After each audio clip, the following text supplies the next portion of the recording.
Thursday night, 5:20. It's going to be on NBC. Everybody's got NBC. Even if you got the rabbit ears hooked up to the old school television, your dad's slapping you in the back of the head, telling you to go up there and like turn the channel the old school way. Everybody's got it, so you can't be complaining about what it is. But Cowboys and Eagles, this is going to be one hell of a game. I'll tell you the truth. Nick Sirianni, I don't like that guy. I don't like Big Dom over there on the sideline ever since he got in the fight with Greenlaw during a game when they were, playing a little bit close to the line, why he like popped off into there. I understand that it made him a big star. Everybody loves him and made him more notable. But I talked about it earlier. When Nick Sirianni was going through the dog days, Eagles were winning games. But like people were still calling for his head. I would have loved to see Nick Sirianni get fired. That's a damn good football coach. I'm going to put this guy over every chance that I get, but I don't like that guy. Not at all. Cowboys are built around Dak Prescott. They got CeeDee Lamb. George Pickens comes over. Javonte Williams is a running back. I barely know who Javonte Williams is. Javonte Williams is probably the least known running back that the Cowboys have had since whoever was running the ball before Emmitt Smith. God honest truth. Hey, you know what? Honestly, no time better than now. I was going to do it in the preview, but I kind of slipped by it and forgot about it. I think we know at this point I am not a Cowboys fan. Not a Cowboys fan at all. But on Netflix, last week, they uploaded the documentary. I think it was in the last week, but I just finished it. It's called America's Team.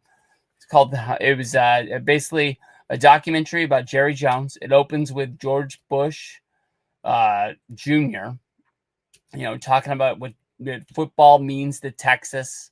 And, Jerry Jones, it tells a story about how he, was in Arkansas. He was a college football player. When he was done with that, he got into just business, just different businesses. Didn't know what it was. I think at one point he was selling women's shoes, if I remember right. And everything just kept on rolling over. And he got into the oil business. And one day he just made a bet on an oil lot, bought it. It was everything he had and more. If this would not have panned out, I don't know what would have happened, but we never would have heard about Jerry Jones. But Jerry Jones, they put that, the oil dweller into the ground. They did what they do, and it just shot oil. And he said the second that it hit, he knew how big it was, and he said he had pretty much already bought the Dallas Cowboys. From there, first things first is like they really set the table for Jerry Jones. Jerry Jones bringing in, what's his name? Jimmy Johnson from Miami. Jimmy Johnson didn't come in for a year after that, but he basically set the table that Jimmy was coming. I think Michael Irvin ended up getting drafted before Jimmy came, but Jimmy told him to go to Dallas no matter how bad it was, because he had a good feeling that he was going to end up there. From there, they trade Herschel Walker. They draft Troy Aikman. They bring in Emmitt Smith. They trade for Charles Haley. I remember Charles Haley as a 49er, but I didn't know how big he really was to the Cowboys' success. I thought he was the first guy to jump. And then, of course, after he jumped, we stole Ken Norton. That guy was awesome. I love Ken Norton. I think I might have loved Ken Norton more than I loved Charles Haley, but I knew Charles Haley was one bad man. And the stories that they talked about, I knew that I was hoping they were going to talk about the White House more than they did, but nobody really wanted to talk about it. So they kind of just told us the broad outline of what we already knew, but we didn't get any more news stories about it. We got a few security going into the White House stories and some stories about what was going on there, but no admissions, no admittance to who owned it. But the best part about that to me, honestly, was when the Niners beat them in the NFC Championship game and they had to retool.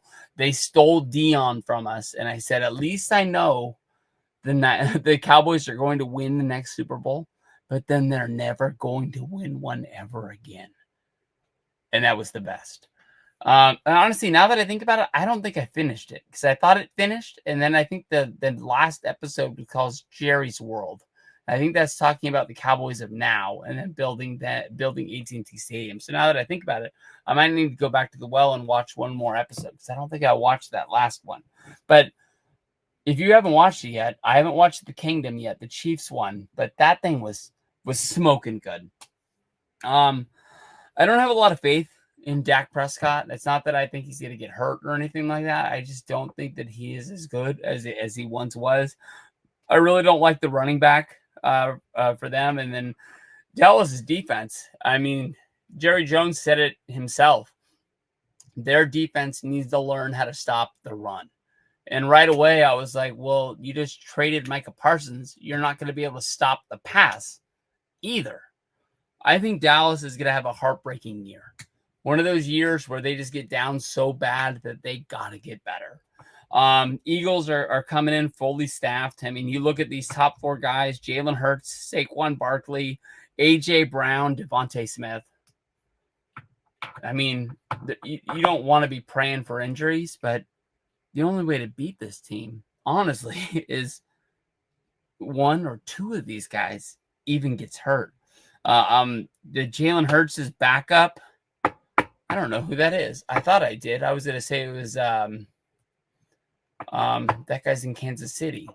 The guy that was the with the Raiders and the guy that was with Jacksonville. The mustache guy that looked like Uncle Rico. But yeah, he's not there anymore. So I don't know how you beat these guys. I mean, honestly, it's just going to have to be the one thing I know about the most that they lost defense on the Eagles. They lost a safety. They lost the cornerback. Maybe like they won't be able to stop the pass. Maybe they won't be able to stop the ball. But take the Eagles. Week 1, we're going to go right there. Right out of the gate, the Eagles are going to play the Cowboys, the Chiefs, and the Rams in their first 3 games right there. Eagles got 2. They got a rivalry game right off the bat, and then they play one of the best teams in the NFL, easily one of the top 4. They come out of that with the Rams. They come out of that with a good record. They're looking on the right side of 2-1 at least. They're going to be fine. Cowboys, they open up. They're going to go Eagles. Then they play NFC East, the Giants, and then they play the Bears. They might be limping in to play the Bears on that Chicago game. That's just the God honest truth. But at least for the Cowboys' sake, looking over at the Bears might be a team they're looking at that they have a chance to win. So there's your first 3 games for them. But we'll see what's going down. But you got to take the Eagles in this game.